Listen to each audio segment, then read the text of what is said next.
அனைவருக்கும் வணக்கம். இந்த பதிவில் நம்ம இதை பற்றி பார்க்க போகிறோம்னு தெரிஞ்சுக்கிறதுக்கு முன்னாடி மறக்காமல் நம்ம சேனலை சப்ஸ்கிரைப் பண்ணிக்கோங்க. பக்கத்தில் இருக்கிற பெல் பட்டனையும் கிளிக் பண்ணிவிட்டு ஆளுங்கிற ஆப்ஷன் கொடுத்துட்டிங்கன்னா நான் போடுற வீடியோக்கள் எல்லாமே மிஸ் ஆகாமல் நோட்டிஃபிகேஷனில் வந்துடும்.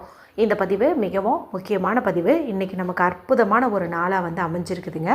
இந்த நாளை நீங்கள் சரியாக பயன்படுத்திக்கிட்டீங்க அப்படிங்கும்போது உங்கள் வாழ்க்கையில் இருக்கக்கூடிய அனைத்து விதமான கஷ்டங்களும் நீங்கும், நோய் நீங்கும், கடன் தீரும், கஷ்டம் தீரும், வறுமை நீங்கும், எல்லா விதமான தொல்லைகளும் உங்களை விட்டு நீங்கி நல்ல வளமான வாழ்க்கை உங்களுக்கு அமையும் அப்படின்னே சொல்லலாம். இன்றைக்கி ஒன்றில் ரெண்டில் பல்வேறு சிறப்புகள் இருக்குது. இன்றைக்கி ஏப்ரல் மாதத்தின் 7ஆம் தேதி, பங்குனி மாதத்தின் 24ஆம் தேதி, நிறைஞ்ச செவ்வாய்க்கிழமை. பொதுவாகவே செவ்வாய்க்கிழமைங்கிறது முருகப்பெருமான் வழிபாட்டுக்கு ஏற்ற ஒரு நாள், மேலும் செவ்வாய் பகவான் வழிபாட்டுக்கும் ஏற்ற ஒரு நாள்னு சொல்லலாம். இந்த நாள் மேலும் விசேஷம் சேர்க்கும் விதமாக இன்றைக்கி நமக்கு வராக ஜெயந்தி இருக்குது. இது வருஷத்துக்கு ஒரு முறை மட்டுமே வரக்கூடிய ஒரு நாள் அப்படின்னு சொல்லலாம். நம்மளுடைய பூமி தாயை கடலுக்கடியில் அசுரனானவன் மறைச்சி வச்ச போது அந்த அசுரனை அழித்து பூமியை காப்பாற்ற எடுத்த அவதாரம்னு பார்க்கும்போது மகாவிஷ்ணுனுடைய 3வது அவதாரமான இந்த வராக அவதாரத்தை சொல்லலாம். அது இந்த நாளில் தான் நமக்கு அமைஞ்சிருக்குது. அது மட்டும் இல்லாமல் இன்றைக்கி சஷ்டி திதியும் இருக்குதுங்க. இந்த சஷ்டி திதி பார்த்திங்கன்னா இன்றைக்கி நமக்கு மதியம் 3:51 அப்படிங்கும்போதே தொடங்கிடுது. இது நாளை மாலை 5:48 வரைக்கும் இருக்குது. செவ்வாய்க்கிழமையோடு சேர்ந்து வரக்கூடிய சஷ்டி திதி ரொம்பவுமே சிறப்பு வாய்ந்தது அப்படின்னே சொல்லலாம். அது மட்டும் இல்லாமல் முருகப்பெருமானுக்குரிய எண்ணுன்னு பார்க்கும்போது 6. அந்த 6ங்கிற எண் சேர்க்கை இன்றைக்கி தமிழ் தேதியினுடைய கூட்டுத்தொகையில் நமக்கு அமைஞ்சிருக்குது. அதே போல் சுக்கிரனுக்கு உரிய எண்ணும் 6, அதுவும் இன்றைக்கி நமக்கு அமைஞ்சிருக்குது. ஏன்னா கடன் தீர ஏற்ற ஒரு நாள்னு இந்த செவ்வாய்க்கிழமையே சொல்லியாச்சு. அப்போ கடன் தீரணும்னா பணம் சேரணும் இல்லையா? பணம் சேருவதற்கு சுக்கிரனுடைய ஆசி வேணும் இல்லையா? ஸோ இன்றைக்கி அவருக்கு உண்டான இணைப்பும் இங்கே இருக்குது அப்படிங்கிறது தான் நீங்கள் உங்களுக்கு சொல்கிறேன். அதே போல் இன்றைக்கி தேதி பாருங்கள் 7ங்கிற எண்ணுக்கு அதிபதி யார்? கேது. பொதுவாகவே செவ்வாய் பகவானோட கேது சேர்க்கை இருக்கக்கூடிய நாளில் தான் மைத்திர முகூர்த்தம் வரும், கடன் அடைப்பதற்கு ஏற்ற நேரம்னு அதை சொல்லுவோம். இன்றைக்கி செவ்வாய்க்கிழமை 7ஆம் தேதி, இதுவும் நமக்கு அமைஞ்சிருக்குது. ஏற்கனவே இந்த நாளில் செய்ய வேண்டிய பரிகாரங்கள்னு கிட்டத்தட்ட 2 பதிவுகள் போட்டிருக்கிறேன். ஒன்று பார்த்திங்கன்னா ₹1 வச்சு செய்கிற மாதிரி பரிகாரம், இன்னொன்று பார்த்திங்கன்னா துவரம் பருப்பு வச்சு செய்கிற மாதிரி அற்புதமான பரிகாரம். 2னுடைய லிங்க்குமே எண்டு ஸ்க்ரீனில் கொடுக்குறேன். கூடவே உங்களுக்கு ஏப்ரல் மாதத்திற்குண்டான அபிஜித் நட்சத்திரம் குறித்து நேற்று இரவு வீடியோ போட்டிருந்தேன், அதனுடைய லிங்கையுமே கொடுக்குறேன். பார்க்காதவங்க பார்த்து பயன்படுத்திக்கோங்க. சரி, இப்போ இந்த பதிவை தொடர்ந்து பார்க்கலாம். இப்போ நான் சொல்ல போகிற பரிகாரத்தை நீங்கள் இன்றைக்கி மாலை 4:30க்கு மேலே இரவு ஒரு 9 மணிக்குள்ளே செய்கிறது அப்படிங்கிறது நல்லது. 9 மணிங்கிறது காட்டில் 10 மணி வரைக்கும் கூட நீங்கள் டைம் எடுத்துகிட்டு செய்யலாம். இதில் பெஸ்ட்டான டைமுன்னு பார்க்கும்போது இரவு 8 to 9 வரக்கூடிய செவ்வாய் ஓரை. சாதாரணமாகவே செவ்வாய்க்கிழமை செவ்வாய் ஓரைங்கிறது சிறப்பு. இன்றைக்கி நமக்கு இந்த செவ்வாய் ஓரையானது காலையில் 6 to 7, மதியம் 1 to 2, இரவு 8 to 9, இந்த 3 நேரங்களில் வந்திருக்கோம். இதில் மேலே சொன்ன அந்த 2 நேரமும் முடிஞ்சிருச்சு. அது மட்டும் இல்லாமல் அப்போ பார்த்திங்கன்னா நமக்கு இந்த சஷ்டி திதியானது பிறந்திருக்காது.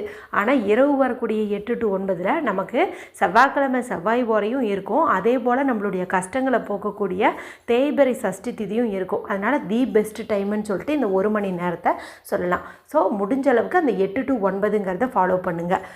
இல்லை அந்த டைமில் பிஸியாக இருப்பீங்கன்னா வேணால் இப்போ 4:30க்கு மேலே நமக்கு சஷ்டி திதியும் இருக்கும். அதனால் நீங்கள் அப்போ கூட செய்யலாம். இதுக்கு எந்த ஒரு ரூல்ஸுமே கிடையாது. ஆண்கள் பெண்கள் யார் வேணுமானாலும் செய்யலாம். பீரியட்ஸ் டைம்லையும் செய்யலாம், பிறப்பிறப்பு தீட்டு இருந்தாலும் செய்யலாம், அசைவம் சாப்பிட்ருந்தாலும் செய்யலாம்.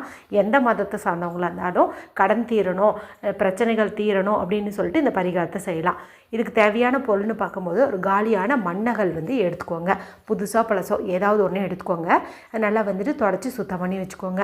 இப்போ இதில் 1 ஸ்பூன் அளவுக்கு துவரம்பருப்பு நீங்கள் போடணும்.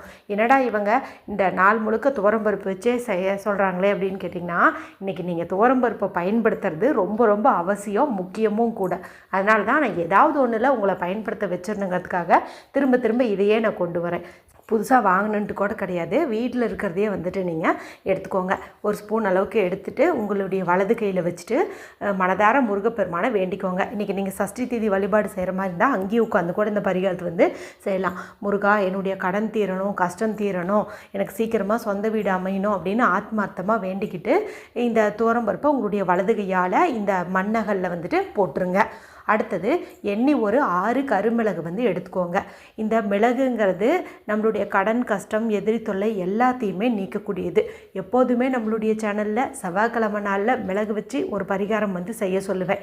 ஏன்னா செவ்வாய்க்கிழமை நாளில் மிளகை பயன்படுத்துறது சிறப்பு.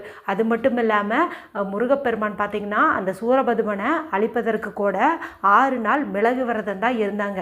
அப்போது ஒரு கொடுமையான விஷயத்தை நம்ம அழிக்கணும் அப்படிங்கும்போது இந்த மிளகை எடுத்துக்கிட்டால் காரிய வெற்றி கிடைக்குதுங்கிறது இதுலேருந்தே நீங்கள் வந்துட்டு புரிஞ்சுக்கலாம். ஸோ நம்ம முருகப்பெருமான் வழிபாட்டுக்குரிய இந்த சஷ்டி திதியில் ஒரு எண்ணி 6 மிளகு எடுத்துக்கிறது அப்படிங்கிறது அவசியம். இப்போ எடுத்தாச்சு இல்லையா? இப்போ ஒவ்வொரு மிளகையாக பொறுமையாக நம்ம இந்த மண்ணகளில் வைக்கணும். கடன் தீரணும், கஷ்டம் தீரணும், நோய் நீங்கணும், எதிரி தொல்லை நீங்கணும் அப்படின்னு சொல்லிக்கிட்டே வந்துட்டு வலது கையாலேயே வந்துட்டு நீங்கள் இந்த மிளகை வந்துட்டு வச்சுருங்க. அதே போல் வீட்டில் ஒரு சிறு துண்டு வெள்ளைக்கட்டி ஏதாவது சர்க்கரை மாதிரி வச்சுருந்தீங்கன்னா அதையும் நீங்கள் இது கூட வைக்கிறதுங்கிறது சிறப்பு.